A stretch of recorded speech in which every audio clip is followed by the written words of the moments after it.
The Last Leaf by O. Henry. In a little district west of Washington Square, the streets have run crazy and broken themselves into small strips called places. These places make strange angles and curves. One street crosses itself a time or two.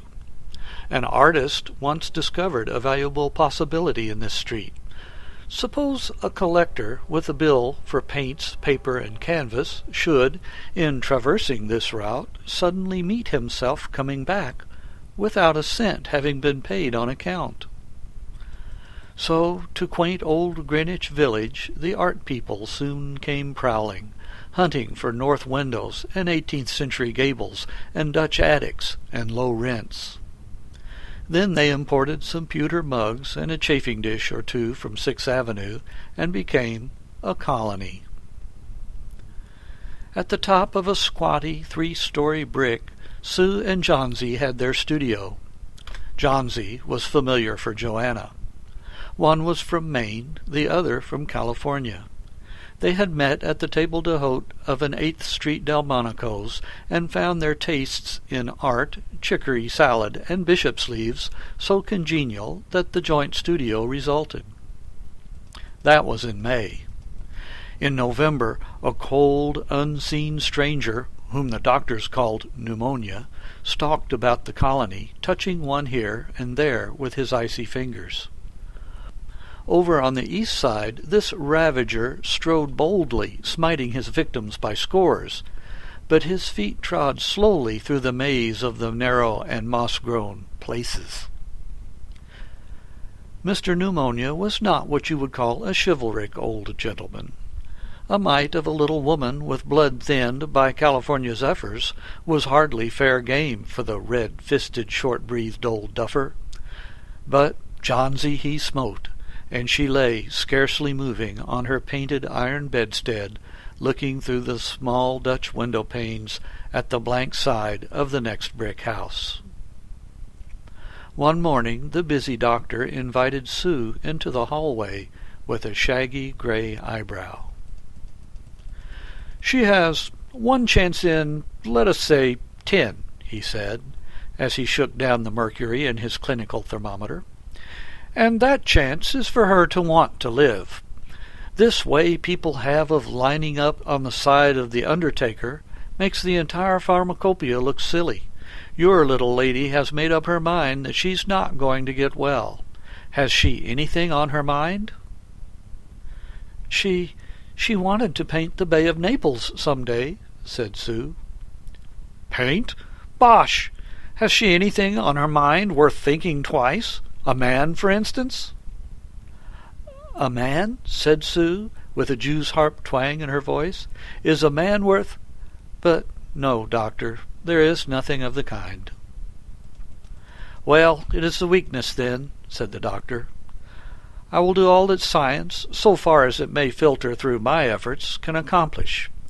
But whenever my patient begins to count the carriages in her funeral procession, I subtract 50% from the curative power of medicines. If you'll get her to ask one question about the new winter styles in cloak sleeves, I will promise you a 1 in 5 chance for her, instead of 1 in 10. After the doctor had gone, Sue went into the workroom and cried a Japanese napkin to a pulp. Then she swaggered into Johnsy's room with her drawing-board, whistling ragtime. Johnsy lay, scarcely making a ripple under the bedclothes, with her face toward the window. Sue stopped whistling, thinking she was asleep. She arranged her board and began a pen-and-ink drawing to illustrate a magazine story. Young artists must pave their way to art by drawing pictures for magazine stories that young authors write to pave their way to literature. As Sue was sketching a pair of elegant horse-show riding trousers and a monocle of the figure of the hero, an Idaho cowboy, she heard a low sound several times repeated. She went quickly to the bedside.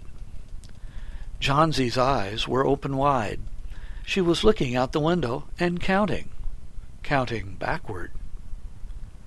12, she said, and a little later, 11. And then 10 and 9, and then 8 and 7, almost together. Sue looked solicitously out of the window. What was there to count? There was only a bare, dreary yard to be seen, and the blank side of the brick house 20 feet away. An old ivy vine, gnarled and decayed at the roots, climbed halfway up the brick wall. The cold breath of autumn had stricken its leaves from the vine until its skeleton branches clung almost bare to the crumbling bricks. "What is it, dear?" asked Sue. 6, said Johnsy in almost a whisper. "They're falling faster now. 3 days ago there were almost 100. It made my head ache to count them, but now it's easy.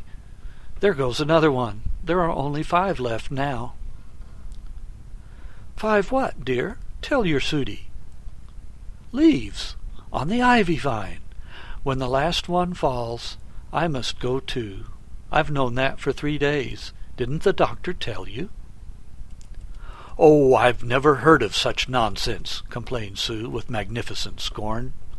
"What have old ivy leaves to do with your getting well? And you used to love that vine so, you naughty girl. Don't be a goosey. Why, the doctor told me this morning that your chances for getting well real soon were— Let's see exactly what he said. He said the chances were 10 to 1. Why, that's almost as good as a chance as we have in New York when we ride in the streetcars or walk past a new building. Try to take some broth now, and let Sudie go back to her drawing, so she can sell the editor man with it and buy port wine for her sick child, and pork chops for her greedy self." "You needn't get any more wine," said Johnsy, keeping her eyes fixed out the window. "There goes another. No, I don't want any broth. That leaves just 4. I want to see the last one fall before it gets dark. Then I'll go too." "Johnsy, dear," said Sue, bending over her, "will you promise me to keep your eyes closed and not look out that window until I'm done working?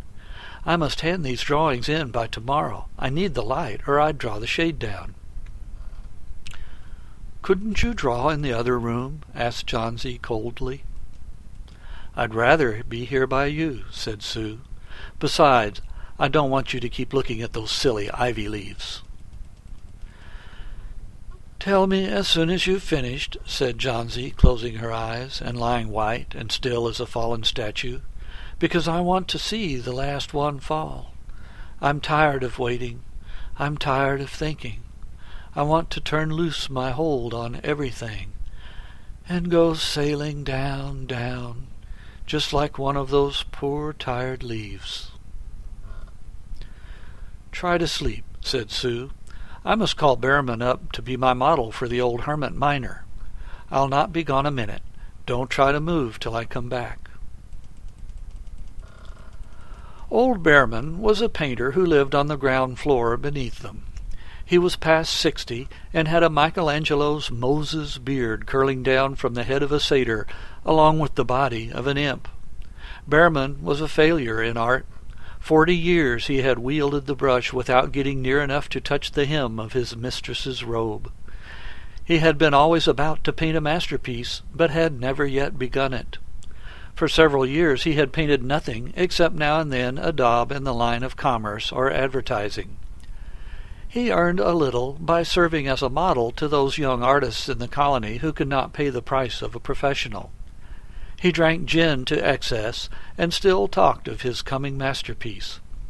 For the rest, he was a fierce little old man who scoffed terribly at softness in anyone, and who regarded himself as a special mastiff in waiting to protect the 2 young artists in the studio above. Sue found Behrman smelling strongly of juniper berries in his dimly lighted den below. In one corner was a blank canvas on an easel that had been waiting there for 25 years to receive the first line of the masterpiece. She told him of Johnsy's fancy, and how she feared she would indeed, light and fragile as a leaf herself, float away when her slight hold upon the world grew weaker. Old Behrman, with his red eyes plainly streaming, shouted his contempt and derision for such idiotic imaginings. "Was," he cried, "is there people in the world mit foolishness to die because leaves they drop off from a confounded vine? I have not heard of such a thing. No, I will not pose as a model for your fool hermit dunderhead. Why do you allow that silly business to come in the brain of her? Ach, that poor little Miss Jansi." "She's very ill and weak," said Sue, "and the fever has left her mind morbid and full of strange fancies." "Very well, Mr. Behrman. If you do not care to pose for me, you needn't, but I think you are an horrid old flipperty-gibbet." "You are just like a woman," yelled Behrman. "Who said I will not pose? Go on, I commit you. For half an hour I have been trying to say that I am ready to pose. God, is there not any place which one so good as Miss Jansi shall lie sick? Some day I will paint a masterpiece, and we shall all go away. God, yes." Jansi was sleeping when they went upstairs.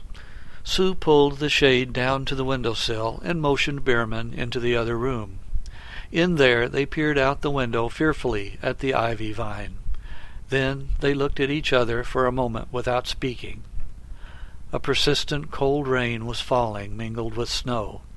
Behrman, in his old blue shirt, took his seat as the hermit miner on an upturned kettle for a rock. When Sue awoke from an hour's sleep the next morning, she found Jansi with dull, wide-open eyes staring at the drawn green shade. "Pull it up, I want to see," she ordered in a whisper. Wearily Sue obeyed. But lo! After the beating rain and the fierce gusts of wind that had endured through the livelong night, there yet stood out against the brick wall one ivy leaf. It was the last one on the vine. Still dark green near its stem, with its serrated edges tinted with the yellow of dissolution and decay, it hung bravely from the branch some 20 feet above the ground. "It is the last one," said Jansi. "I thought it would surely fall during the night. I heard the wind. It will fall today, and I shall die at the same time."